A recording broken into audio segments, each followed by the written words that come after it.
Sarah worked the graveyard shift at Harrison Court Apartments. The job was simple. Watch the security monitors. Walk the halls every few hours. Make sure no one was breaking in or causing trouble. She had done this for 6 months. It was routine. Boring. Until the first night she saw it. 3:33 a.m. A soft click on the monitor feed. Apartment 40C's door unlocked. No one touched it. No one was there. It just swung open. A few inches. Then stopped. No one came out. No one went in. Sarah watched, her stomach tightening. Eventually, the door slowly creaked shut, as if the apartment had exhaled. She told herself it was a glitch. She wanted to believe that, but the next night, it happened again. Same time, same door, same silence. And the night after that, and the night after that. On the 5th night, Sarah decided to check the records. She pulled up the tenant list. 4C was empty. Had been empty for 6 years. The last tenant had left suddenly. No forwarding address. No explanation, just gone. Before that, another tenant vanished. And another. Sarah's skin prickled. The apartment had a pattern. People moved in, but they never moved out. That night, she made a decision. She was going to see it for herself. At 3:30 a.m., she left the security room, her heartbeat hammering in her chest. The hallway felt wrong. Too still. Too quiet. She reached 4C just as the lock clicked. The handle twisted. Sarah's breath caught in her throat. She raised her flashlight, pushing the door open an inch further. The air inside was cold. Not the normal kind of cold. A deep, unnatural cold. The kind that clings to your skin, that makes your bones feel brittle. She stepped inside.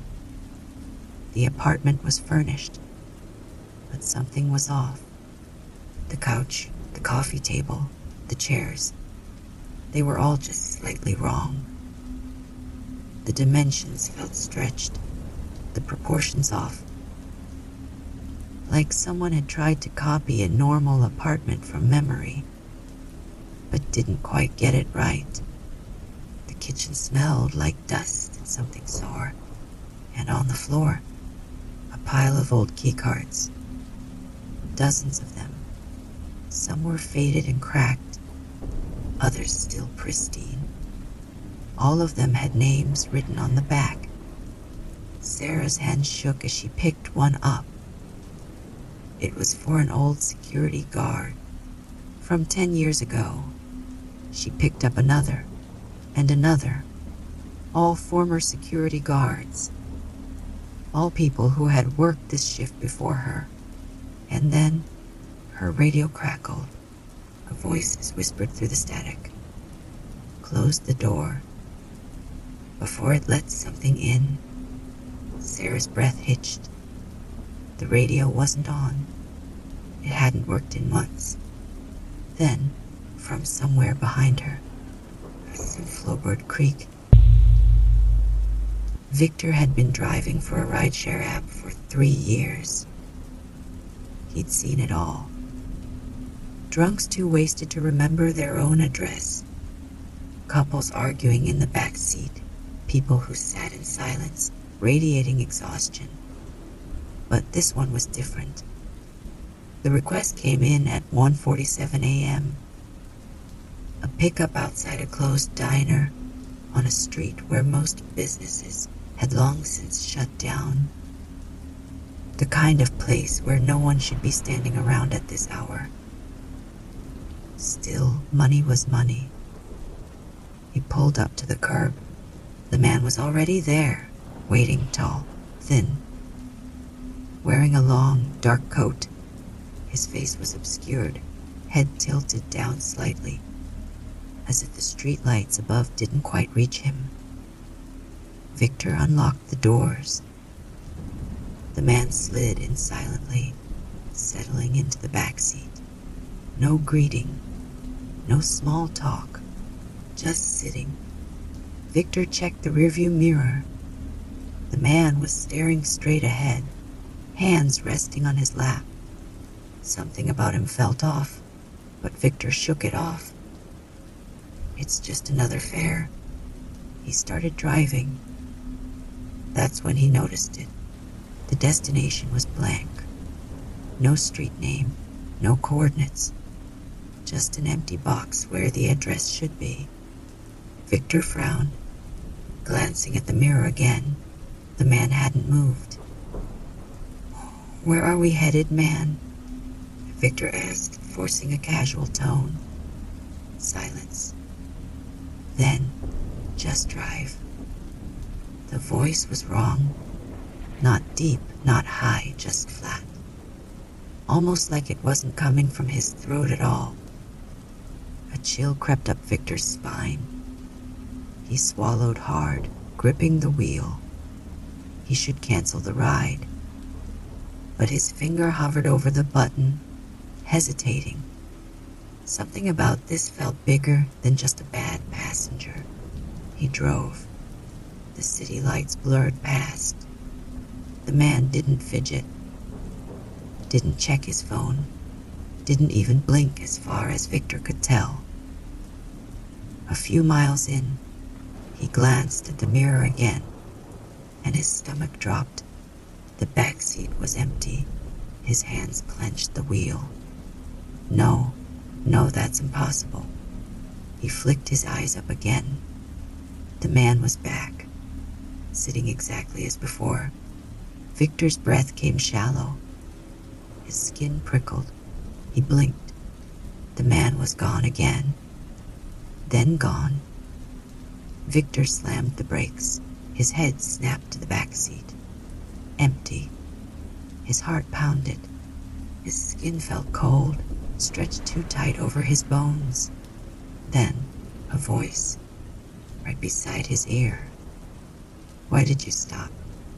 Victor whipped around. The man was in the front seat now. Closer. Too close. Victor couldn't breathe. His fingers trembled on the wheel.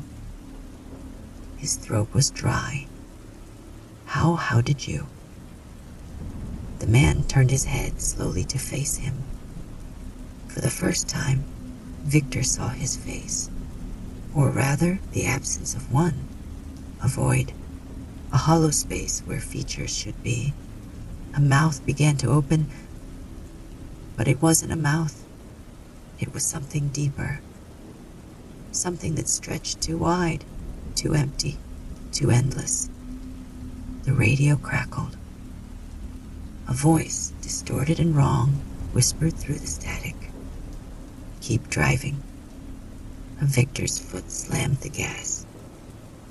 The street lights warped past, the buildings smearing into shadows. Victor didn't know where he was going, only that he had to go. The car groaned under the speed, the world outside blurring into darkness. The man sat still, unshaken, and then the road changed. The familiar streets were gone. The neon glow of the city vanished. Victor's stomach twisted. The road stretched ahead, endless and black, curving in ways that didn't make sense. Like he was driving through somewhere that shouldn't exist. He gripped the wheel so tight his knuckles etched. "What do you want?" he choked out. The man tilted his head. The radio hissed. "This is not your car." Victor's hands went numb. He looked down. The steering wheel wasn't there anymore. The dashboard was gone. The seat beneath him wasn't a seat at all. It was something pulsing, something breathing. His entire body went cold. The car, it wasn't a car anymore. It had become part of the road. His body was sinking into it, becoming part of it. The last thing he saw in the rearview mirror, as himself, still gripping the wheel, still staring forward, but he wasn't blinking anymore. It started as a faint tapping sound. James first heard it late at night, just as he was falling asleep. A slow, rhythmic tap, like fingertips against glass. But his bedroom window faced a brick wall, and he lived on the 7th floor. He sat up in bed, his breath slow, listening. The sound stopped. Probably the buzzing. The next night, it came back. Tap, tap, tap. A perfect rhythm. James turned off his TV, his lap, everything. Just silence now. Then, tap, tap, tap, right against his bedroom wall. He placed his palm flat against it. The paint was cold. The tapping stopped immediately, like it knew he was listening, like it was waiting for him to react.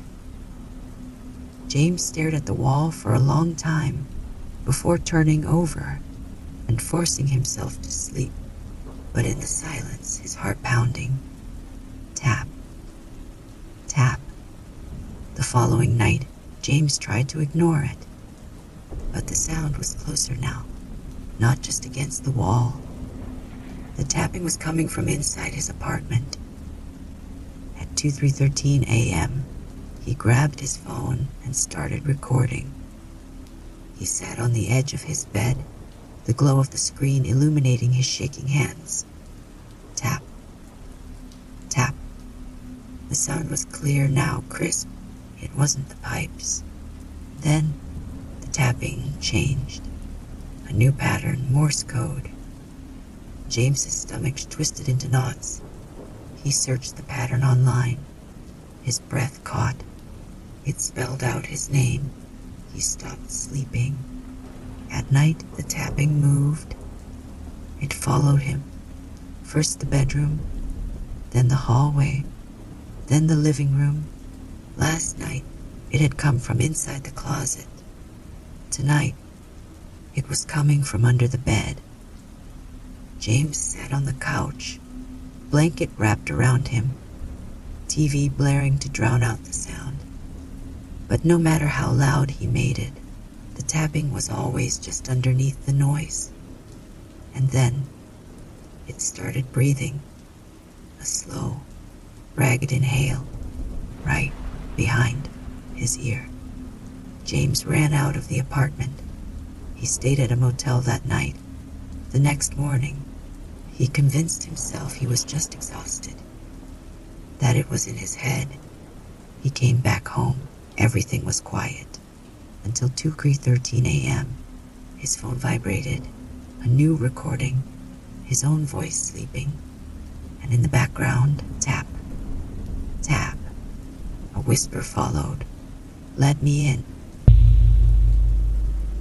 It started as a mistake.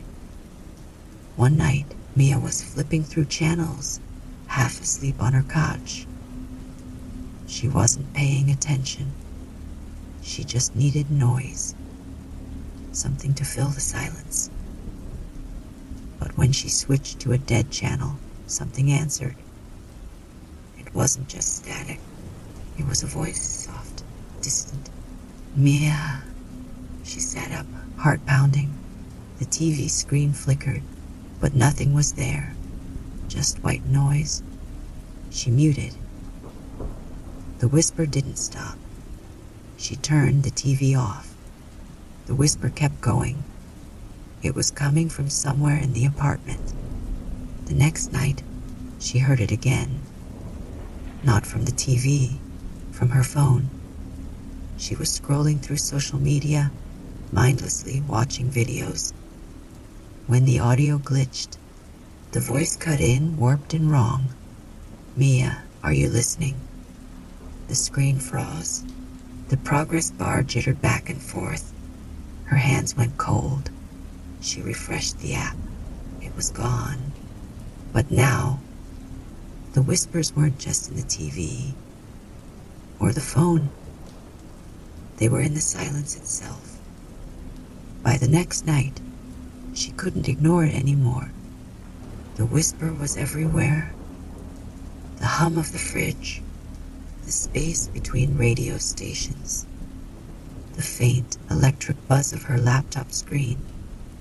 And it wasn't just whispering anymore. It was talking. It knew things about her, things no one else should know. The way she cried alone in the car last week. The nightmares she never told anyone about. The time she almost stepped into traffic on purpose. And then, it told her something she hadn't done yet. Don't answer the door tomorrow, Mia. Her blood ran cold. Because no one was supposed to come over. The next evening, as the sun dipped below the skyline, there was a knock at the door. Slow, heavy, deliberate. Maya's entire body locked up. Her phone vibrated. A new text. Unknown number, don't open it. The knock came again. Louder. She crept to the peephole, heart hammering. A man stood outside. His posture was too stiff. His face slightly blurred, like a smudged photograph. She squinted. His clothes were wrong. Too clean. Too crisp. Like they weren't fabric. Like they were pretending to be fabric. His head tilted at an unnatural angle. He knocked again. Her phone buzzed. Unknown number, don't speak to him. Don't even look at him too long. Maya's breath hitched. She backed away from the door, her body screaming RUN. That's when the TV turned on by itself. The screen glowed, flickering with static, and then a live feed of her front door. Someone was filming. Someone was watching. But the feed wasn't coming from a camera outside. It was coming from inside the apartment. She wasn't holding a remote. She wasn't filming. And the man outside, he was staring into the camera, grinning. The knocking stopped. The TV buzzed louder, warping the image. And the last thing she heard before it cut to black, as the whisper, he's already inside. Imagine this story doesn't end when the video does.